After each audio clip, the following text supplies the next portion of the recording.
Was Right. there a moment that made you cry in anime? If so, please do tell. Well, obviously, Haikyu end of season 1. The block. The block. The block. But also, Skate Infinity. Skate made you cry. Because I was really attached to Cherry, and then he got hit off his board during the skating. It was more like I feel bad for him because that's a friendship that's broken.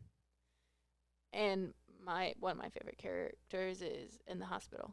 I mean, he goes back to skating anyways, but their relationship was just broken, and I hate Adam. Hate him with a passion. Is he the dancing love hug guy? Yeah. Yep. He is. Is he the welcome dudes, girls, bros, and non-binary hoes? Was that him? He is. Yes, he is. I hate I him. don't know how I remember so much of an anime I legit haven't seen. I know. I hate him, but the fact that there's a story behind it where he gets to the way he is. I have not finished Skate, by the way. I have not finished it. Because once I do, then it's over. But it just hurts me for the fact that they had a relationship, but then it's broken. And you don't really know or understand why. But Adam was always pushed to do better, be better, so he couldn't be with his friends in that manner. And this is how I perceive it. Other people perceive it differently. However, Adam had to be the best. But because his friends Joe and Cherry weren't at the same level he was, it wasn't fun for him anymore. Mm-hmm. So he just kind of split off and then became evil. And it just kind of hurts. It sucks. I get really emotional and attached to people, so I don't like it. But I know yours. I know you're number one emotional. Yeah, it's almost like you looked at the show sheet. I could have even guessed it beforehand, and I didn't want to say it before. All right, everybody, let's talk about it. I think this is the first anime moment that made me cry. Not even in Death Note? No, I didn't cry in Death Note. Death Note had a couple of moments that had me shook because Light Yagami is a dog. I still can't believe he dies. But spoilers. Oh, yeah, my bad. Spoilers. Whoops, my bad. Yeah, sorry, I didn't want to spoil a 20-year-old Yeah. series. That made me cry. So the moment that made me cry is Shirobako. I think episode 23. And Shirobako is my number one favorite anime. Mm-hmm. If you don't know, Shirobako is an anime about 5 early 20-something-year-old girls, and they are each involved in a different stage of anime production. And the show's kind of comedy, kind of drama, kind of slice of life in parts, but the whole thing is about them making anime. And one of the 5 girls, she is a voice actor, and she's trying really hard to break into voice acting. And her dream with her other 4 high school friends is for all of them to work on an anime together. And mind you, this isn't the main character I'm talking about. This is one of 5, and she's more of the side character, mostly because she's a voice actor. She doesn't have much to do. The other characters are more in animation, and it's kind of like how the industry will break you because you're not drawing fast or good enough. And one's a producer, and there's always something. Like, imagine taking all the storyboards to the animators and going, hey, this is what the director wants. Let's get it done. And then you go back, and the director goes, hey, you know those drawings I gave you a week ago? Yeah, I've redid that whole scene. Can you go get these out? And you're like, oh, my God. You have to go back and tell the animators, sorry. Here's no more work you won't get paid for. Now here's the work you will get paid for. It's miserable. And then the other 2 are involved in writing and digital animation and figuring all that out. And towards the end of the series, the 4 girls sign on for the same project. They're all working on it. And our voice actor girl is the only one who's not working on it. Oh, you're going to make me cry again. And, like, she's crushed, and everybody's like, oh, we're so sorry. And she goes, no, it's fine. It's part of the industry. Because nobody in this show struggles to break in like her. They all struggle with the job. She struggles to get the job. She's working at a bar for the whole show. Yeah. Like, they're all in the office miserable. She's like, I'd love to be miserable at the job I want, you know? And it's just so sad because she's polishing tables this whole time. And And the main anime they're working on doesn't have an ending for the season yet. The creator for the manga hasn't gotten there. So the director for the show talks to the creator of the manga, and together they hash out a thing, and they go, perfect. We can create this one character that will kind of tie everything in so a season 2 will happen, and it won't end season 1 in a but our fight continues kind of thing. Because that pisses off fans. So they make this character, and he goes, I got just the girl in mind. The girl that auditioned for this show way back 10 episodes ago. Our girl polishing tables. Yep. And they bring her into the booth, and she finally gets that voice acting job in front of her friend who's a producer, watching her, who had no idea she would even be there, doing the lines. So she has to sit down and watch her best friend sign on for the project, finally, give off the lines, finally. And the one line she says at the end is so on point, I finally feel like I'm getting closer to my dreams. And our producer friend has to hold up her own little notepad, her journal, her schedule calendar, whatever it is, to hide her face from everybody because she's crying. And I'm about to cry right now. Yeah, I'm holding it back right now. Because it's beautiful. It took her 24, 23 whole episodes to get to just that point. Like, that payoff was unbelievable. And that made me, that like upped my standard for anime.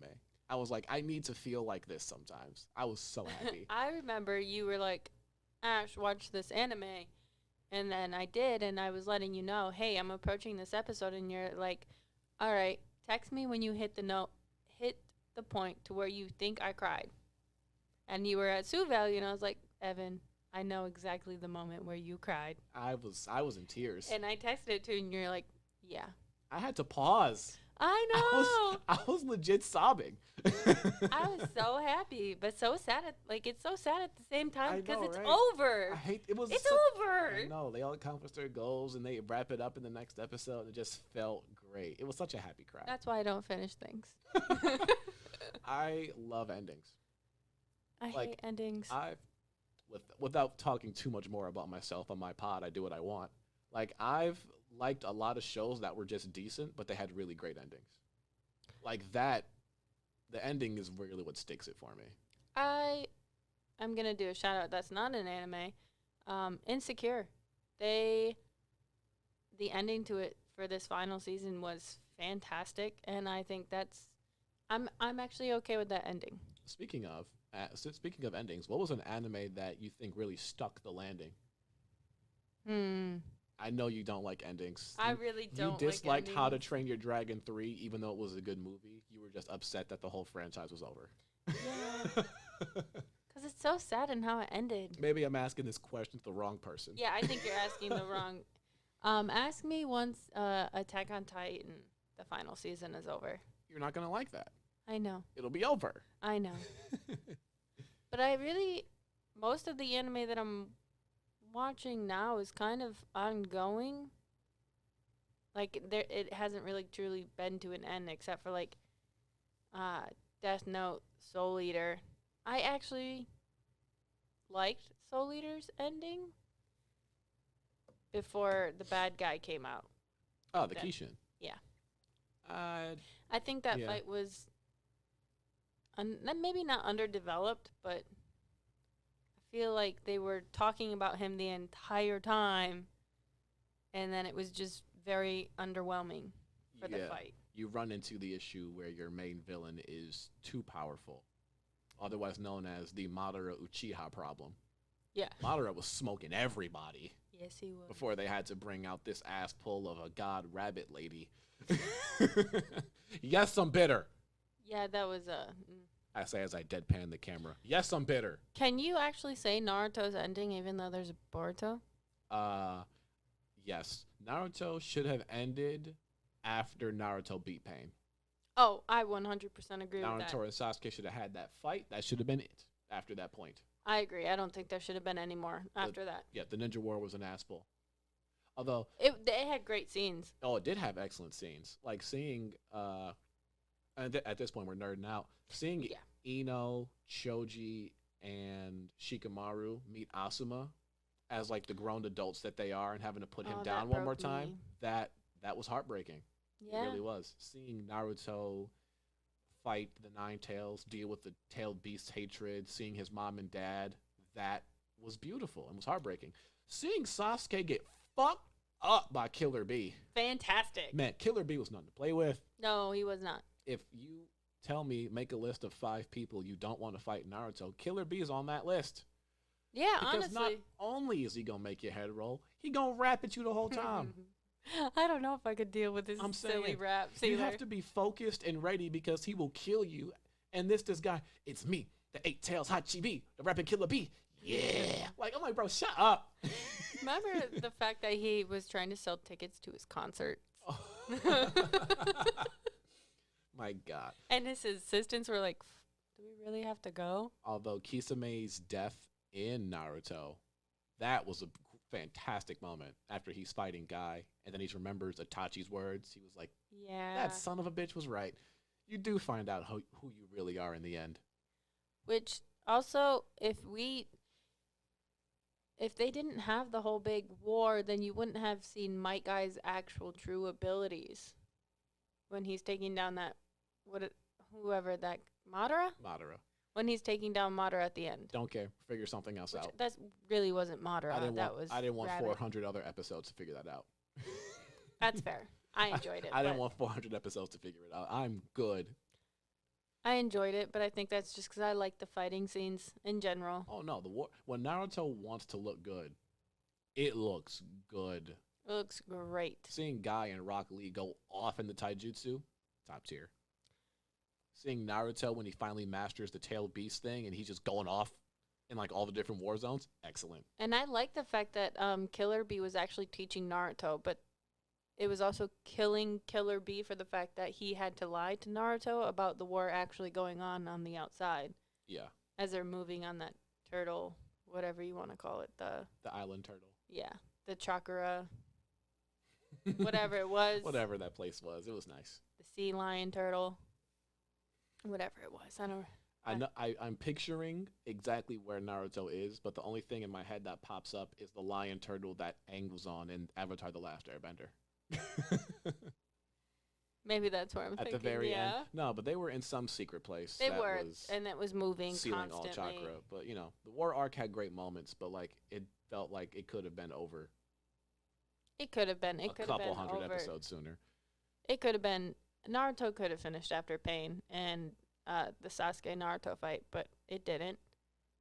And I didn't mind the war. I felt like it could have been a spin-off if it really wanted to be. Fair point. But it was worth it to get to that final Naruto Sasuke fight. Oh, yeah. Because I was watching that like, yo, it took us forever to get here. Like, how did we get here? These two dudes are god powers. Yeah. Sasuke went from edgelord to crazy super god edgelord, and Naruto still got the plot armor on deck. How many times did Naruto almost die? Almost in every episode. I'm saying we didn't get off the bridge without him dying almost 3 times. I know. Speaking of off the bridge, I think that's a good time to end this pod. Yeah. Thank you for having me. This was fantastic. Sorry you, that I'm a little bit tired. Oh, no, it's fine because we didn't do much besides nerd out the whole time. Once we talked about Haikyu, it was just... Oh, yeah. It was just shut up and listen to us nerd out about our favorite thing. Later, but it was great. I love later on in another episode, I would love to talk about, like, old animes that we really like that aren't, like, as hype as Haikyu or My Hero Aka. Done. Yes. All right, sweet. Fine. Well, new recording right now. Oh, okay, yeah. I've got it all written down. But thank you so much, Ashley, AJ Sushi. Yes, thanks for having me on. Ash Tempura. It was awesome to have you here. It was great to be here. To launch this podcast with me. It was great. And I can't wait to see you again if I haven't bored you to death. You haven't, and I can't wait to hear this. And you know what's really great is that I get to sit, like, right over there on the couch and just listen to you every time you talk. I don't want you to be in the city when I record by myself. Well, that's not going to happen, so. Lame. But all right, guys, that'll do it for this episode of Edgy and Chill. Thank you so much for listening. You can find me on Instagram at E to the Boogie. You can also listen to this on Spotify if you haven't already for the YouTube audience, where we have a bit more content. We have an opening statement. We can play music because I'm not a slave to the algorithm on that platform. Yeah.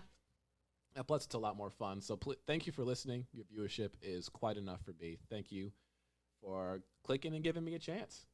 And Ashley, thank you for coming over and giving me a chance. Where can we find you at? Or do you not want to be found? You can find me through him.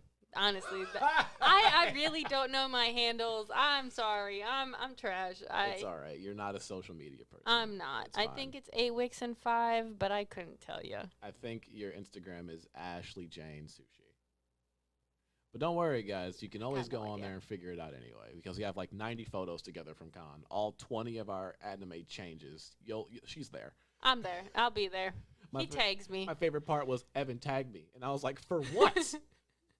So you don't go on Instagram. So people can find me. You don't know your own fucking handle. You don't care about these people. I don't. I really don't. But thank you for adding me, and thanks for having me. But all right, everyone. Thank you so much. Thank you, Ashley. Have a great evening. Stay safe out there.